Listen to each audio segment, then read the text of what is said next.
Eu sou Mário Persona e essas são as respostas que eu dei aos que me perguntaram sobre a Bíblia. Uma coisa que nós notamos nessa passagem de 1 Coríntios, no segundo capítulo de 1 Coríntios, é que é preciso uma certa atenção para identificar o que Paulo está falando a respeito dele como apóstolo e dos apóstolos, né? E o que ele está falando de uma maneira geral. Porque tem coisas aqui que ele fala, quando ele fala, por exemplo, no versículo 7, ou versículo 6, todavia falamos sabedoria entre os perfeitos. E aí no versículo 7, falamos a sabedoria de Deus oculta em mistério. E mais à frente, ele vai falar no versículo 10, mas Deus nolas revelou pelo seu Espírito. Revelou a quem? Não foi a mim, foi ao apóstolo Paulo e aos outros apóstolos. Então eles tiveram essa revelação. Então muitas vezes precisa tomar cuidado aqui para ver de quem ele está falando. Isso aqui é parecido com a situação em Efésios capítulo 2, quando ele troca nós e vós.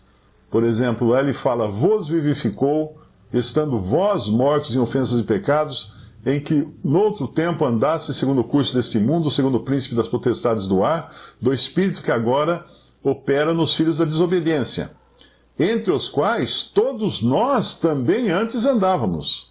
Então aqui ele estava falando dos gentios, efésios, e agora ele está falando deles também, eles apóstolos, né? Além dos gentios efésios. E é importante, quando lemos uma passagem, identificarmos isso, porque pode acontecer esse tipo de linguagem. E ele, quando começa dizendo que fui ter convosco, anunciando-vos o testemunho de Deus, aqui em 1 Coríntios 2, versículo 1, não fui com sublimidade de palavras ou de sabedoria. Porque uma coisa que é muito importante, uma vez um irmão me ensinou isso, e foi muito importante entender isso. O Bill Ward, um irmão que já está com o Senhor, ele era sogro do Lineu. E ele ensinou isso, ele citou um versículo do capítulo 1, no final do capítulo 1, que ele fala, quando ele fala, visto como na sabedoria de Deus, o mundo não conheceu a Deus pela sua sabedoria, aprove a Deus salvar os crentes pela loucura da pregação. E aí, emendando com essa passagem aqui, onde Paulo fala no capítulo 2 de 1 Coríntios, versículo 2 também, porque nada propus saber entre vós, senão a Jesus Cristo e esse crucificado. E ele continua depois no versículo 4, a minha palavra e a minha pregação não consistiram em palavras persuasivas de sabedoria humana, mas em demonstração de espírito e poder. E foi muito bom aprender isso com ele, principalmente porque eu tenho uma eloquência, né, de palavras, até pela profissão que eu exerço, e é muito fácil você, de repente, se deixar levar pela eloquência, achando que a eloquência é que vai ter algum poder na hora de evangelizar alguém, mas não é o Espírito. É o Espírito, quer dizer, uma pessoa pode fazer um discurso de 2 horas, cheio de palavras bonitas e sábias e tudo, e ninguém se converte. E daí vem um que mal sabe escrever, fala assim, crê no Senhor Jesus e será salvo. Pá! O Paulo falou isso, né? Paulo e Silas pregaram o evangelho tão simplesmente assim. Tem um livro, inclusive, eu não vou lembrar o nome aqui, mas eu tenho citado ele uma vez, eu citei num dos meus vídeos do Respondi. É um livro, eu vi inclusive esse livro nos Estados Unidos, é um livro grosso, ele é um livro muito usado por políticos, por vendedores e por pastores. Mas ele tem todas as técnicas que você possa imaginar de como convencer a pessoa, de como de argumentar e de como... Então, muito político, muito pastor, muito vendedor usa esse livro para aprender técnicas humanas, né, de como convencer as pessoas. Tinha aquele livro famoso também, Como Fazer Amigos e Influenciar as Pessoas, mas nada disso é evangelho. Tem até um também que eu cheguei a ler, um irmão me indicou, eu li, depois que eu li, eu falei assim, irmão, você não entendeu o que esse livro é, né? O maior vendedor do mundo. Era o livro, o título do livro é O Maior Vendedor do Mundo. É um livro cristão, tem nas livrarias cristãs. E, na realidade, o maior vendedor do mundo, segundo o autor, é Paulo. Porque Paulo conseguia convencer as pessoas, vender o evangelho e tal. Não está com nada, não é isso aí, não é por aí. Então nós temos que ter muito cuidado e entendermos que o que convence é o Espírito Santo.